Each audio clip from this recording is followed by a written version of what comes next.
Viral, momen bocah turun dari motor bantu masukkan uang bapak tunanetra yang terjatuh.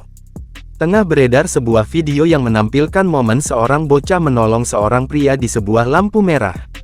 Dalam video tersebut, tampak sang bocah tiba-tiba turun dari motor. Pengendara motor yang diduga keluarganya itu pun tampak bingung sembari menoleh ke arah bocah itu. Sembari berlari kecil, bocah itu pun memungut sesuatu di jalan. Ternyata, ia memungut uang dari seorang bapak yang diduga tunanetra. Bocah itu pun lantas mengembalikan uang itu kepada sang bapak.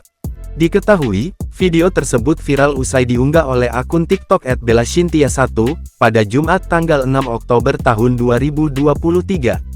Akun tersebut pun turut mencantumkan lokasi peristiwa tersebut yang terletak di Simpang 4 Kantor Bupati Merangin, Jambi.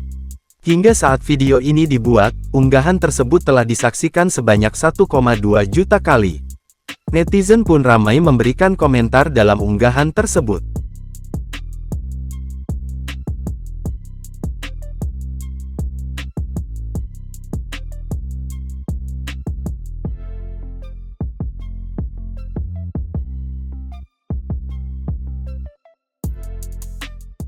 Download Tribun X sekarang, menghadirkan lokal menjadi Indonesia.